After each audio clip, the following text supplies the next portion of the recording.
Gertrude! His blasphemous working! Oh, Abigail, I believe you pressed the red button. Oh, there it is, the red button! Oh, I see us, sister, I see us! Aren't we so pretty, Abigail? Aren't we so pretty? Well, let me explain to you lovely peasants what's going on. This here is Lady Abigail and I'm Lady Gertrude, and we were asked by two beautiful young ladies who travelled to the year 1597 if we could come back with them to the year 2013 and express to their lovely theatre history class what theatre was like in our time. Apparently, they have some professor called Dr. Schmidt, who is an absolute delight. Ah, yes. We haven't met her yet, but we have heard very good things. Perhaps we'll have a spot of tea with her later. Ah, maybe. Anyway, let's get on with it, shall we? Let's give these people from the future what they want. We shall. We are here today because we were brought back from our time during the Renaissance. Or, well, what you guys know as the Renaissance? We didn't know it as that, but for sake of time. Anyways, and we are going to tell you what theatre was like during this time, as well as the performance that we have encountered ourselves. Yes, we're going to give you an account of the cultural experience of what it was like for theatre back in London. And, we'll try to share some of our memorable experiences in the shows that we went to go see. Yes, exactly. We saw a very important piece, well, important to you guys, in about 1597, and it was the first production of Romeo and Juliet performed by the acting troupe of Lord Chamberlain's men. And the play was written by a fellow named Shakespeare, I think. Sister, I believe his name was Shakespeare. Well, Shakespeare? What kind of silly name is that? Anywho, the play was written by William Shakespeare, who was also a part of this acting troupe of the Lord Chamberlain's men.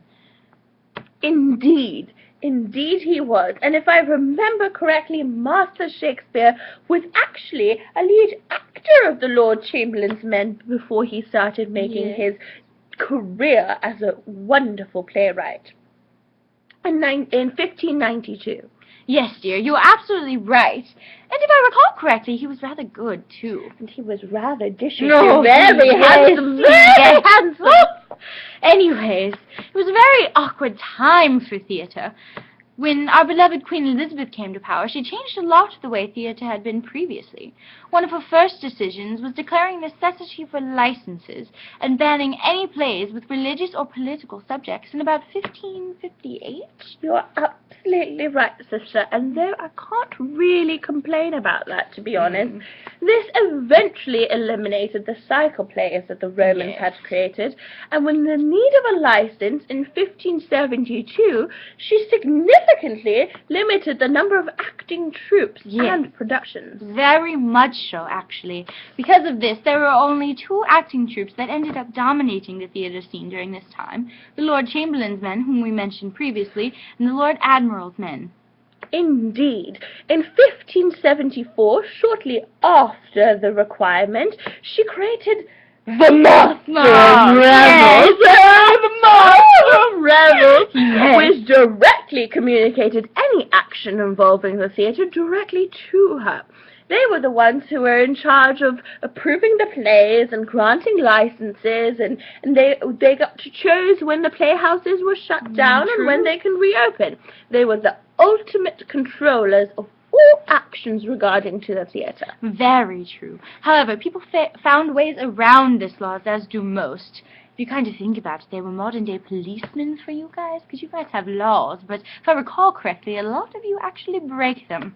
Anyways, there were a lot of acting troupes that would travel and without licenses, and to get around, they would create fake licenses, if I recall correctly, and they would try to get into major cities so they can get better audiences.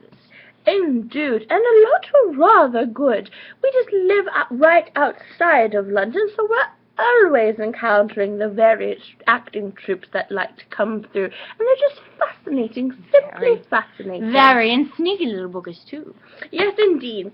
Anyways, with all this going on, the theatre experience was very restricted and went through a lot of ups and downs. Very much so.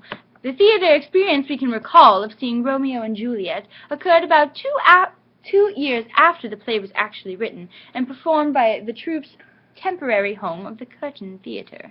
Oh, yes, the Curtain held a lot of spectators, lot of seating.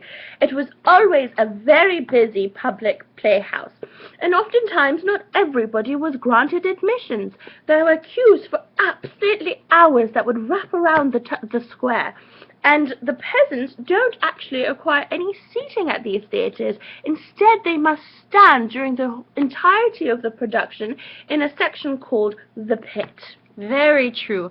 And the plays were very long, so things got a little nasty down there. It was just like a herd of cattle.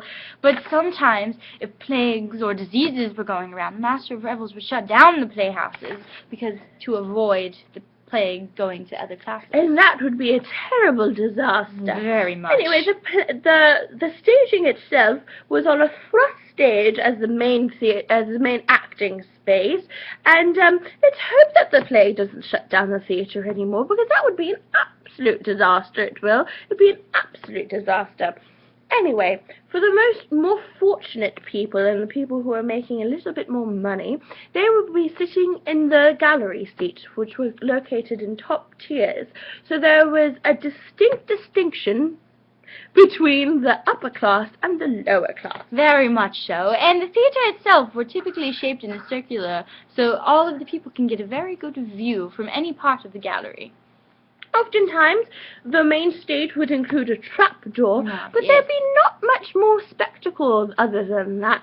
Instead, in the context of the plays, they would establish exactly where they were as far as setting goes. Very much so, and we definitely had to use our imaginations for that. However, the costumes were probably the one thing that were very well done. They were always very elaborate and very fitting of what was going on. They were very spectacular indeed, embellished and beautiful. Very. And let's not forget, for these acting troupes to travel, they didn't want to have a lot of heavy scenery and set designs, because then they wouldn't be able to take them with them on their travels. Exactly. So the play itself was very long, and consisted of all men. During this time, women were not allowed to act, which we find blasphemous in itself, because we are pretty good actors, we think. We think we're absolutely wonderful, but of course, they can't have women on stage. That would be some blasphemy. I think they're scared we'd be better than them, honestly. Anyways, so Juliet was played by a woman, which was rather disappointing, because his voice was about to change, and you could clearly see that he was not a woman, but in fact a man. So hopefully in the future that they will be able to change that, so we can have women playing our women roles. I think Ashley told me that actually happened. Oh, in the future women can act, can they? Yeah, yes. Wonderful, wonderful, wonderful, wonderful. Such a nice change. Anyways, the play itself was about two star-crossed lovers who fall in love immediately at first sight. However, the downfall, their families are in feud. Yes, they are. And so this entire elaborate story introduces some deep, insightful characters like Mercutio and all these different characters that have so much depth and beautiful monologues, and it's got so much passion written in it, but it is a rather wordy play. Very wordy, actually. I wasn't too fond of it. I actually did prefer it over Thomas Kyd's production of the Spanish tragedy. I thought that was just a little too much, to be honest, with all those kings and everything. She's a little bit more versed in the theatre than I am a romantic. I thought it was bloody boring. But that's just me. He was just so wordy, and if I recall correctly, he was paid by the word, so he tried to fit as many in as possible. Oh, was he now? He was paid by the word. I think so. Well, he must be rather well off if you ask me. No, that's so true. 38 plays, was it that he wrote? 38? Oh, you are correct, 38. Quite well off. No, eventually he took hold of the acting troupe. The Lord Chamberlain's men took a share of it, if I recall correctly. And if I remember correctly, he also wrote sonnets as well, which were to be quite popular popular with the ladies. Later on, of course. He wasn't very popular during our time. No.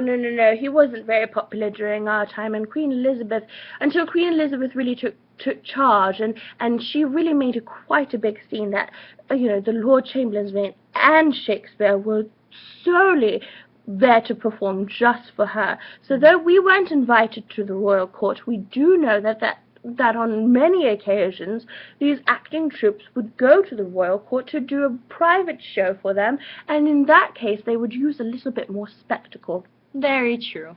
Well, sister, I think we covered everything. I think so too. I think we are going to go back into our time period now and enjoy another wonderful show. Thumbs up. This is what you do, right? When it's good, when it's right. Thumbs up, Thumbs everybody. up!